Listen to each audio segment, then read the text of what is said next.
Law 44. Disarm and infuriate with the mirror effect. The mirror reflects reality, but it also has the perfect tool for deception. When you mirror your enemies doing exactly as they do, they cannot figure your strategy.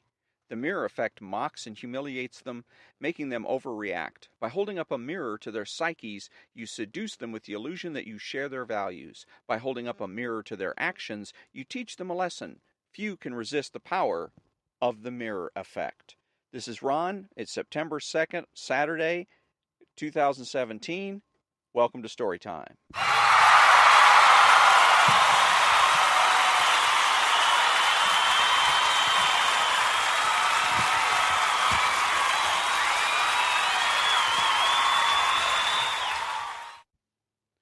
Mirror Effects Preliminary Typology. And by the way, this is Law 44 of the 48 Laws of Power that I've been reading, and it's by Robert Greene. And again, disarm and infuriate, disarm and make them mad with the mirror effect.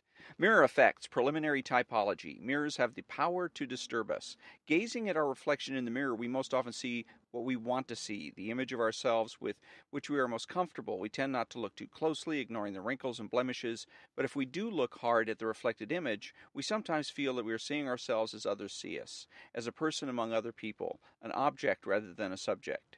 That feeling makes us shudder.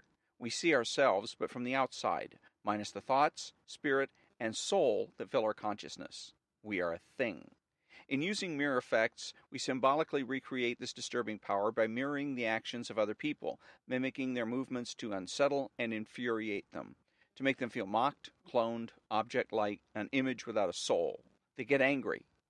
Or do the same thing slightly differently, and they might feel disarmed. You have perfectly reflected their wishes and desires. This is the narcissistic power of mirrors. In either case, the mirror effect unsettles your targets, whether angering or entrancing them, and in that instant you have the power to manipulate or seduce them. The effect contains great power because it operates on the most primitive emotions. There are 4 main mirror effects in the realm of power. The neutralizing effect. In ancient Greek mythology, the Gorgon Medusa had serpents for hair, protruding tongue, massive teeth, and a face so ugly that anyone who gazed at her was instantly turned into stone, out of fright. But the hero, Perseus, managed to slay Medusa by polishing his bronze shield into a mirror, then using the reflection in the mirror to guide him as he crept up and cut off her head without looking at her directly. If the shield in this instance was a mirror, the mirror also was a kind of shield. Medusa could not see Perseus. She saw only her own reflected actions, and behind this screen the hero stole up and destroyed her. This is the essence of the neutralizing effect. Do what your enemies do, following their actions as best you can, and they cannot see what you are up to. They are blinded by your mirror. Their strategy for dealing with you depends on your reacting to them in a way characteristic of you. Neutralize it by playing a game of mimicry with them. The tactic has a mocking, even infuriating effect. Most of us remember the childhood experience of someone teasing us by repeating our words exactly. After a while, usually not long, we wanted to punch them in the face. Working more subtly as an adult, you can still unsettle your opponents this way, shielding your own strategy with the mirror. You lay invisible traps or push your opponents into the trap they planned for you. This powerful technique has been used in military strategy since the days of Sun Tzu. In our own time, it often appears in political campaigning. It is also useful for disguising those situations in which you have no particular strategy yourself. This is the warrior's mirror. A reverse version of the neutralizing effect is the shadow. You shadow your opponent's every move without their seeing you. Use the shadow to gather information that will neutralize their strategy later on, when you will be able to thwart their every move. The shadow is effective because to follow the movements of others is to gain valuable insights into their habits and routines. The shadow is the preeminent device for detectives and spies. The Narcissus effect. Gazing at an image in the waters of a pond, the Greek youth Narcissus fell in love with it, and when he found out that the image was that of his own reflection, and that he therefore could not consummate his love, he despaired and drowned himself. All of us have a similar problem. We are profoundly in love with ourselves, but since this love excludes a love object outside ourselves, it remains continuously unsatisfied and unfulfilled. The Narcissus effect plays on this universal narcissism. You look deep into the souls of other people, fathom their innermost desires, their values, their tastes, their spirit, and you reflect it back to them. Make yourself into a kind of mirror image. Your ability to reflect their psyche gives you great power over them. They may even feel a tinge of love. This is simply the ability to mimic another person, not physically, but psychologically. And it is immensely powerful because it plays upon the unsatisfied self-love of a child. Normally, people bombarded with their experiences, their tastes. They hardly ever make the effort to see things through our eyes. This is annoying, but it also creates great opportunity. If feelings, they will be entranced and disarmed. All the more so if you can show you understand another person by reflecting their utter inmost feelings, they will be entranced and disarmed. All the more so because it happens so rarely. No one can resist the feeling of being harmoniously reflected in the outside world, even though you might well be manufacturing it for their benefit and for deceptive purposes of your own. The narcissist effect works wonders in both social life and business. It gives us both the seducer's and the courtier's mirror. The moral effect. The power of verbal argument is extremely limited and often accomplishes the opposite of what is intended. As Gracian remarks, the truth is generally seen, rarely heard. The moral effect is a perfect way to demonstrate your ideas through action. Quite simply, you teach others a lesson by giving them a taste of their own medicine. In the moral effect, you mirror what other people have done to you and do so in a way that makes them realize you are doing to them exactly what they did to you.